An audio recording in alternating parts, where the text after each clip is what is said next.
Bonjour à tous les amis, aujourd'hui on se retrouve pour un nouveau logo sur l'Opéra de Reims. L'Opéra de Reims qui a changé son logo en 2023 et je trouve ça intéressant la façon dont ils ont procédé au changement de leur logo. Pourquoi je vous fais cette vidéo? Parce que je trouve que ce logo c'est intéressant de l'étudier car au début ils ont combiné un logo typographique qui est censé représenter un peu l'architecture extérieure du bâtiment. Un, il n'est pas adapté aux réseaux sociaux et de deux, le logo est beaucoup trop complexe et n'a pas trop d'émotion. Il reste assez simple, alors que le nouveau logo de l'Opéra de Reims, ce qui est plutôt pas mal, c'est qu'il combine un sens caché en fait dans ce logo. Maintenant c'est OR, donc à la fois Opéra de Reims mais aussi OR. Donc là on voit également un vrai travail de recherche qui a été créé, parce qu'en combinant le O et le R pour faire des personnages de mascottes animées pour créer un impact sur le jeune public de l'opéra. N'oubliez jamais que votre logo doit être porteur d'émotions, porteur de valeurs et raconter également une histoire avec votre public.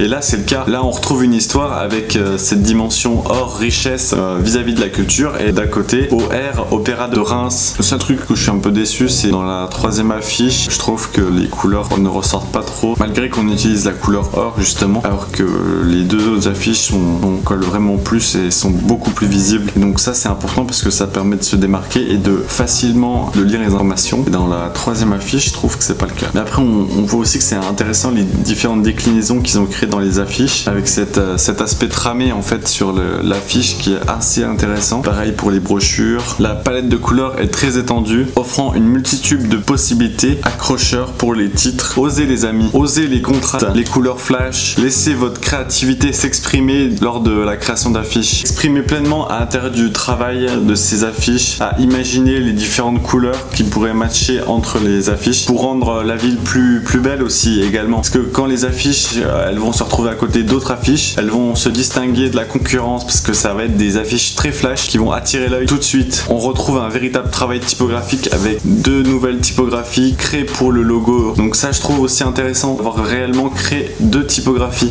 La typographie c'est la voix de votre marque. Choisissez avec soin la typographie parfaite pour votre identité, votre personnalité. Et surtout n'hésitez pas à vous inspirer de plusieurs typographies pour créer votre typographie pour un rebranding de logo. Car la typographie c'est le premier élément qui capte directement votre public dès le premier regard. Pour conclure, on peut voir qu'un rebranding ce n'est pas seulement un changement de logo, c'est vraiment une autre identité, une façon dont comment vos clients, vos publics, peu importe, va communiquer avec votre société, votre entreprise, votre association en fait, et comment on va tisser du lien entre les deux parties. N'oubliez pas de partager la vidéo à des gens qui seraient susceptibles d'être intéressés par le design graphique. N'hésitez pas à vous abonner à cette chaîne YouTube si c'est pas encore déjà fait.